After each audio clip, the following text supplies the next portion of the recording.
unquestioned devotion to the concept of linear historical progression. The men and women who dictate sovereign monetary policy and engineer the complex architecture of global debt operate under the profound delusion that humanity has fundamentally conquered the chaotic rhythms of nature.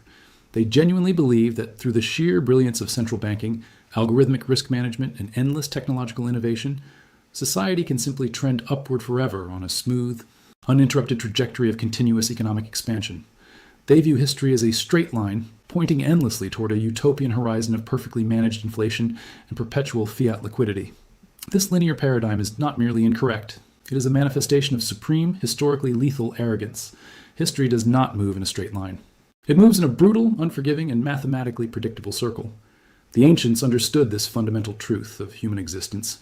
The Greeks, the Romans, and the Stoics recognized that time is cyclical, driven by the inescapable biological and psychological realities of the human lifespan. In the late 20th century, historians William Strauss and Neil Howe resurrected this ancient wisdom and codified it into a devastatingly accurate framework known as generational theory. They identified that human history, specifically Anglo-American history, is governed by a recurring temporal unit known as the saeculum. A saeculum represents the length of a long human life, roughly 80 to 100 years. Within this 80-year cycle, society undergoes a massive, complete sociological and institutional revolution, progressing through 4 distinct, recognizable eras, or turnings, each lasting roughly 20 to 25 years, the exact span of a single human generation. The engine that drives this inescapable 80-year cycle is not mystical or supernatural. It is purely psychological and biological. It is rooted in the decay of human memory and the psychological trauma of financial and geopolitical collapse. The cycle is driven by the fact that society completely loses its living, visceral memory of the last great crisis, as the generation that fought and suffered through it slowly ages and dies. When the absolute terror of systemic collapse fades from living memory into abstract historical textbooks, the societal immune system is destroyed. The institutions designed to prevent that exact collapse are systematically dismantled by a new generation of arrogant, untested leaders who believe they are smarter than their ancestors. The mathematical axiom is immutable. Hard times create strong men. Strong men create good times. Good times create weak men. Weak men create hard times. To understand the absolute, inescapable gravity of the era we currently occupy, you must map the sequence of the saeculum. The cycle always begins with a first turning, known as a high. A high occurs immediately following a massive society-altering crisis, a total war, or a devastating economic depression. During a high, the populace is deeply traumatized but highly unified. Institutions are incredibly strong. Public trust is at its absolute zenith, and individualism is violently suppressed in favor of collective conformity and societal rebuilding. The most recent American high occurred in the late 1940s and 1950s, following the absolute destruction of World War II and the Great Depression. The society was cohesive. The middle class was heavily subsidized by sound, productive manufacturing, and the financial architecture, anchored by the Bretton Woods gold standard, was highly disciplined and conservative. But this era of disciplined conformity inevitably sows the seeds of its own destruction. The children born during this era of safety and abundance, the prophet archetype generation, historically represented by the baby boomers, grow up entirely insulated from the trauma of the previous crisis. They look at the rigid, conformist society built by their traumatized parents and view it not as a protective fortress, but as a suffocating, soulless prison. And when this generation comes of age, they trigger the second turning, an awakening. An awakening is a passionate, chaotic era of spiritual and social rebellion. The youth aggressively attack the established institutions, demanding radical individualism, self-expression, and spiritual emancipation. The Cultural Revolution of the 1960s and 1970s was the textbook manifestation of a second turning. The societal focus shifts violently away from collective duty and outward expansion, turning inward toward subjective morality and personal fulfillment. During this era, the strict financial discipline of the high is abandoned. The gold standard is severed, the fiat printing presses are turned on to fund sprawling social programs and ideological wars, and the fundamental architecture of sound money begins to invisibly rot from within. As the passions of the awakening cool, society transitions into the third turning, an unraveling. This is an era of extreme cynical individualism and catastrophic institutional decay. The overarching social consensus completely fractures. The society splinters into hostile, competing factions. Tribalism explodes, and public trust in government, media, and the financial establishment plummets toward zero. The unraveling is the era of the nomad generation, historically, Generation X. Growing up during the social chaos of the awakening, this generation is fundamentally parentified. They are left to fend for themselves in a fractured world, developing a deep pragmatic cynicism and a profound distrust of all authority. During a third turning, the financial system mutates into a predatory, hyper-leveraged casino. The political elite, realizing they can no longer unify the populace through shared values, resort to the only tool they have left, the infinite expansion of fiat debt. The 1980s, 1990s, and 2000s represented the ultimate debt-fueled unraveling. It was an era defined by the explosive growth of unregulated derivatives, the systemic looting of the industrial base, and the complete financialization of the global economy. The entire society operates on the delusion of permanent debt-driven prosperity, completely ignoring the massive structural fault lines forming deep beneath the surface. And then the mathematical clock of the seculum strikes midnight. The 80-year cycle demands a resolution. The society enters the fourth turning, the crisis. The fourth turning is a massive secular climax. It is an era of absolute destruction and total institutional rebirth. The societal rot that accumulated over the previous 60 years reaches a critical, unsustainable mass, and a sudden, unexpected catalyst detonates the entire architecture. The survival of the nation itself is violently cast into doubt. During a fourth turning, the extreme individualism of the unraveling is forcefully crushed by the sheer primal necessity of collective survival. The society tears down the old corrupt institutions to the bedrock and forges an entirely new geopolitical and financial order in the fires of extreme trauma. The historical proof of this 80-year algorithmic doom loop is absolutely undeniable, etched into the foundational timeline of the United States. Rewind the clock roughly 80 years from today, and you arrive at the absolute depths of the Great Depression and the global slaughter of World War II. From the stock market crash of 1929 to the surrender of the Axis powers in 1945, the entire established order of the world was completely obliterated. The global financial system collapsed, sovereign nations defaulted, and tens of millions of human beings were annihilated in industrialized combat. Out of that crucible, the modern American empire, the fiat dollar hegemony, and the entire post-war institutional framework were violently forged. Rewind the clock another 80 years from the 1930s, and you arrive at the 1860s, the American Civil War. The nation literally tore itself in half over irreconcilable moral and economic contradictions that had festered since its founding. It was the deadliest conflict in American history, culminating in the complete destruction of the Southern agrarian economy, the radical centralization of federal power, the suspension of habeas corpus, and the issuance of unbacked greenback fiat currency to fund the unprecedented slaughter. The old republic died, and a new highly centralized industrial nation-state was born in its ashes. Rewind the clock another 80 years from the 1860s, and you arrive at the 1770s and 1780s, the American Revolution. A massive, continent-spanning crisis of sovereign debt, oppressive taxation, and imperial overreach triggered a violent, agonizing war for independence. The colonial financial system entirely collapsed. The continental fiat currency was hyperinflated to absolute zero, and a new republic, complete with a brand new constitution and a strict bimetallic gold and silver standard, was forged from the geopolitical wreckage. The American Revolution, the Civil War, the Great Depression, and World War II.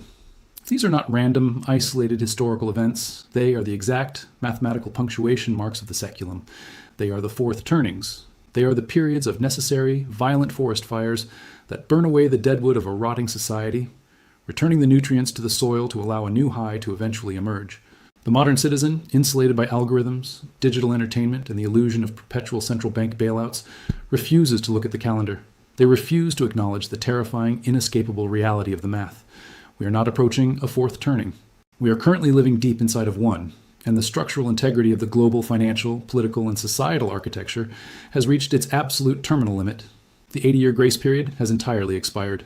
The architecture of a fourth turning is not defined by a single catastrophic afternoon. It is a grueling, 2-decade-long process of societal deconstruction that always begins with a definitive, highly visible catalyst. To mathematically locate the climax of our current cycle, we must pinpoint the exact moment the third turning died. That moment was the autumn of 2008. The global financial crisis was not a standard cyclical recession. It was a systemic, terminal heart attack of the global fiat architecture, when the sprawling, unregulated derivatives market on Wall Street completely imploded under the weight of toxic subprime mortgages. The fundamental illusion of perpetual debt-fueled prosperity evaporated. The 80-year algorithmic clock officially rolled over into the crisis era. Historically, the onset of a fourth turning triggers a massive, agonizing deflationary clearing. The rotting institutions are allowed to collapse, the unpayable debts are wiped out through systemic bankruptcy, and the society is forced to swallow the bitter medicine of its own financial recklessness. But in 2008, The global financial establishment, the Federal Reserve, the European Central Bank, and the political elite refused to accept the cyclical reality. Terrified of relinquishing their power and unwilling to endure the agonizing process of a true societal reset, they decided to completely short-circuit the historical cycle. They refused to let the forest fire burn. Instead of allowing the insolvent megabanks of Wall Street to face the ruthless mathematical justice of the free market, the Federal Reserve intervened with unprecedented, overwhelming financial violence. They enacted the policy of quantitative easing, effectively printing trillions of dollars out of thin air to purchase the toxic garbage directly from the balance sheets of the elite. They transferred the catastrophic, unpayable debts of the private banking cartel directly onto the sovereign balance sheet of the taxpayer. This action did not cure the disease of the fourth turning. It merely suppressed the symptoms by injecting the patient with absolute lethal doses of monetary fentanyl. By artificially suppressing interest rates to zero for over a decade, the central banks blew the largest, most pervasive sovereign debt bubble in the recorded history of human civilization. They guaranteed that when the true, inescapable climax of the cycle finally arrived, it would not be a localized banking crisis, but a sovereign currency crisis of apocalyptic proportions. This refusal to allow the system to naturally clear created a profound, deeply toxic sociological distortion across the generational spectrum.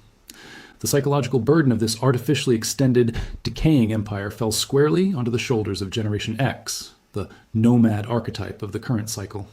In the architecture of the seculum, the nomads are the cynical, pragmatic survivors.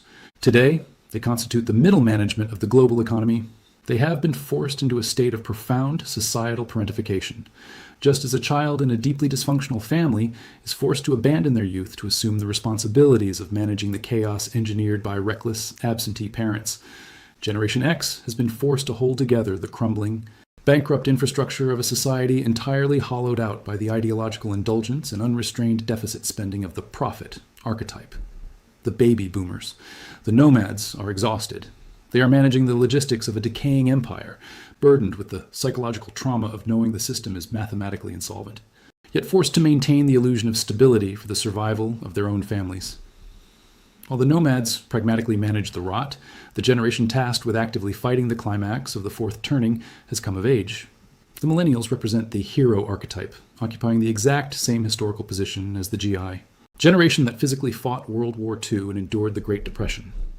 The modern heroes were fed a seamless, linear lie from birth. Obey the rules, secure a university degree, take on student debt, and you will be guaranteed a stable, prosperous existence in a smoothly functioning corporate utopia. Instead, they graduated directly into the teeth of the 2008 financial collapse. They spent their formative professional years watching the Federal Reserve artificially hyperinflate the housing market, the stock market, and the basic cost of living entirely out of their reach. They witnessed the absolute, blatant socialization of losses for the banking cartel and the ruthless privatization of misery for the working class. The social contract was mathematically voided before they were even allowed to sign it. This generation has realized, with cold, terrifying clarity, that the institutions of their nation are not merely incompetent. They are actively engineered to extract their future labor to subsidize the unpayable debts of the past. The hero generation is currently being economically crushed, systematically stripped of the ability to accumulate capital, own property, or form traditional families. This economic subjugation breeds a deep, unified, and highly explosive resentment that is the necessary psychological fuel for the violent restructuring of a fourth turning. A fourth turning historically spans roughly 20 to 25 years. If the catalyst ignited in 2008, simple cyclical mathematics dictate that the absolute zenith of the crisis, the historical singularity where the pressure cooker explodes, must arrive in the middle of the 2020s. This is why the year 2026 is not an arbitrary date on a calendar. It is the mathematical event horizon of the global debt supercycle colliding with extreme, irreconcilable geopolitical and domestic polarization. To comprehend why this climax is unavoidable, you must look at the brutal, inescapable mathematics of the United States Treasury. The government is currently operating on a fundamentally broken, hyperinflationary algorithm. The national debt is expanding at a rate of roughly $1 trillion every 100 days. This is an exponential curve of absolute terminal fiat destruction. The Federal Reserve, having trapped itself in a box of its own design, can no longer maneuver. If they attempt to keep interest rates elevated to fight the inflation they caused, the sheer cost of servicing the staggering $34 trillion national debt will consume the entirety of the federal tax revenue, triggering an immediate catastrophic sovereign default. If they lower interest rates and return to the printing presses to monetize the debt, they will ignite a hyperinflationary firestorm that will completely destroy the purchasing power of the US dollar, wiping out the global middle class in a matter of months. There is no policy pivot, no legislative trick, and no algorithmic adjustment that can solve a mathematical impossibility. The debt cannot be paid. It must be liquidated. This financial checkmate is unfolding simultaneously with the complete, terrifying collapse of domestic institutional trust. The defining characteristic of the climax of a fourth turning is that the populace entirely ceases to believe the official narratives broadcast by the state. The media, the medical establishment, the academic universities, the electoral system, and the central banks are no longer viewed as flawed but necessary pillars of society. They are viewed by massive, heavily armed segments of the population as corrupt, actively hostile, and illegitimate occupying forces. The society is fractured into irreconcilable, tribalistic camps that fundamentally disagree on the basic nature of reality, morality, and economics. History dictates that a society deeply divided along these lines cannot peacefully reconcile through standard parliamentary procedure. The tension builds until a singular, massive, unifying threat forces a violent resolution. Furthermore, the climax of a fourth turning is never contained within the borders of a single nation. It necessitates the violent restructuring of the entire global geopolitical order. The architecture of the post-World War II era, the Bretton Woods Agreement, and the hegemony of the petrodollar is currently being systematically dismantled by rival empires who recognize the mathematical terminality of the American debt supercycle. The aggressive formation of competing economic blocs, the weaponization of global trade routes, the hoarding of physical gold by Eastern central banks, and the outbreak of kinetic industrialized warfare on the European continent and the Middle East are the exact textbook symptoms of an international system experiencing a massive, violent phase transition. The climax event that arrives around 2026 will not simply be a bad day on the stock market or a contentious election cycle. It will be a holistic, multidimensional singularity. It could manifest as a sudden, catastrophic failure of the sovereign bond markets, where the world simply refuses to purchase the debt of the United States, instantly freezing the global banking apparatus. It could take the form of an engineered, systemic cyber attack that paralyzes the digital financial infrastructure, instantly wiping out trillions of dollars of theoretical ledger wealth and halting the modern supply chain in its tracks.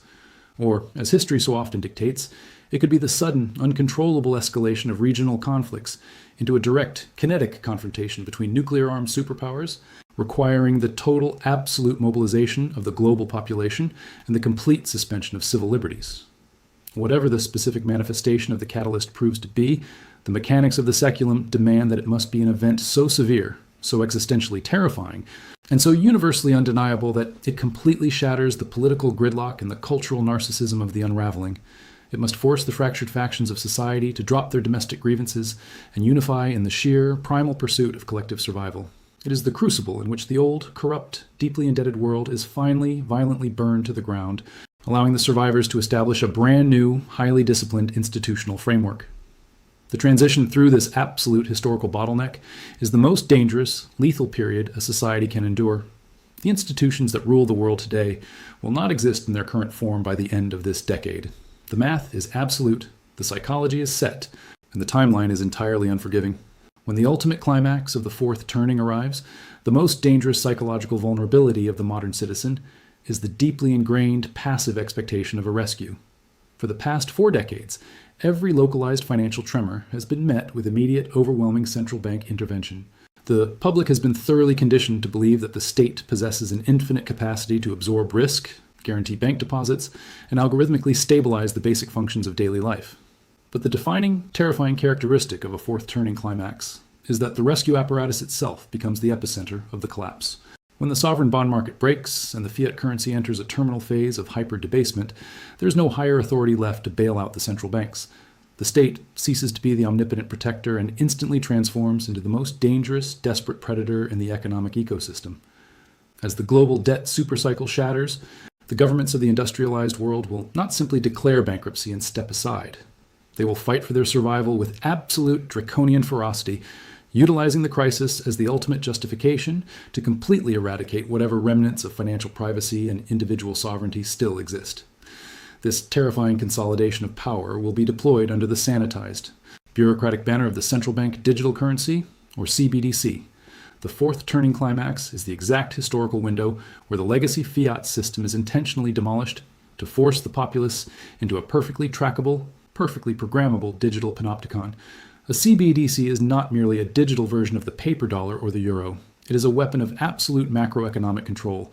When the legacy banking system freezes during the climax event, and the physical supply chains of food and energy are heavily disrupted by geopolitical conflict, the government will present the CBDC as the only viable solution for the distribution of universal basic income and emergency rations. But the acceptance of this digital token requires the absolute surrender of bodily and financial autonomy. Because a CBDC is a programmable liability of the central bank, the state can dictate exactly where, when, and on what you're permitted to spend your capital. They can algorithmically implement negative interest rates, slowly deleting your wealth to force immediate consumption. They can instantly freeze the digital wallets of political dissidents, effectively exiling individuals from the modern economy with a single keystroke. The CBDC is the digital realization of the exact same totalitarian impulse that drove the confiscation of physical gold in 1933, upgraded with the lethal, inescapable efficiency of 21st century artificial intelligence and biometric surveillance. To survive the violent phase transition of the mid-2020s, you must absolutely reject the fundamental premise of the 60-40 portfolio and the institutional lie of safe haven sovereign debt. The financial advisors who instruct the working class to hold government bonds as a defensive hedge against volatility are leading their clients into a mathematical slaughterhouse. In a fourth turning, sovereign bonds are not a risk-free return. They are return-free risk. They are unbacked, unpayable promises issued by a mathematically insolvent empire. When the inflation required to monetize the $34 trillion national debt is fully unleashed, the real purchasing power of those bonds will be violently incinerated. The wealth of the citizen will be silently transferred to the state ledger to pay for the sins of the previous 60 years of unraveling. The mechanism of wealth transfer during a secular crisis is entirely ruthless, but it is also entirely predictable. Wealth is never truly destroyed. It merely changes hands. It flows away from the arrogant, the over-leveraged, and those who trust the algorithmic promises of the centralized state.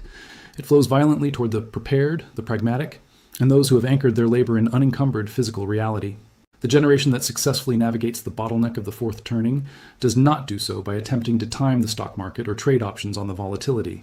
They do it by executing a total, uncompromising secession from the matrix of counterparty risk.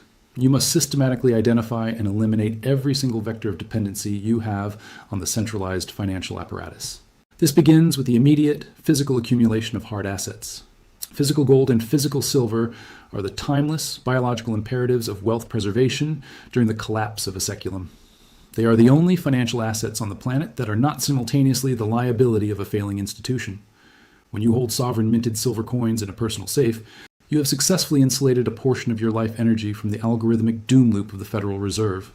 You possess an asset that has maintained its purchasing power through the collapse of the Roman Empire, the hyperinflation of the Weimar Republic, and the ashes of every fourth turning in recorded human history. It requires no electricity to function, no internet connection to verify, and absolutely no permission from a commercial bank to transfer.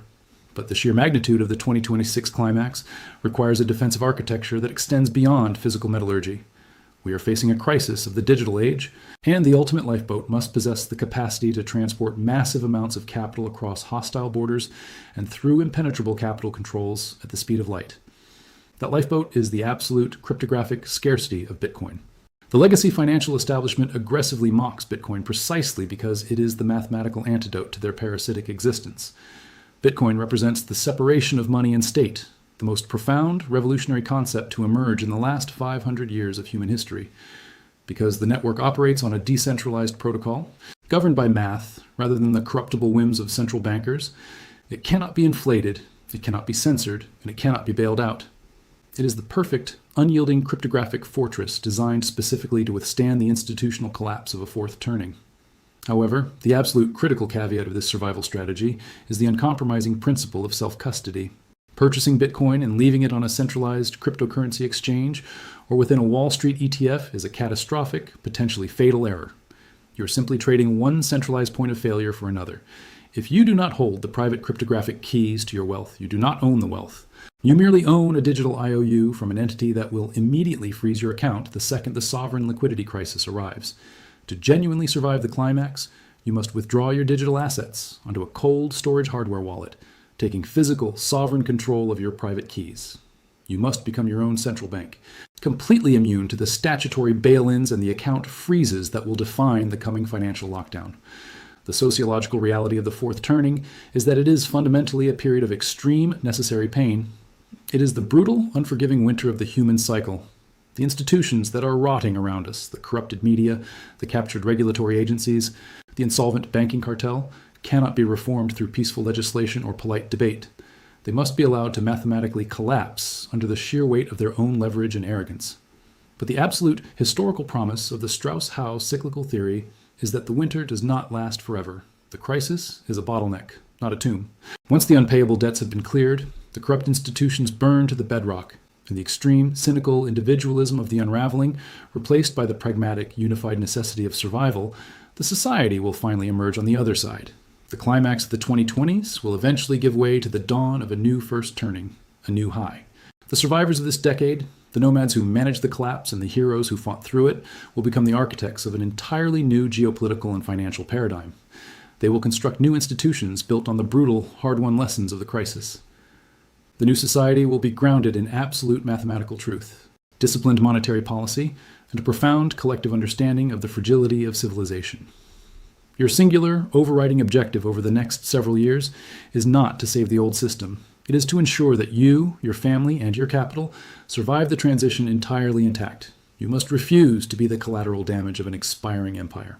The 80-year algorithmic clock has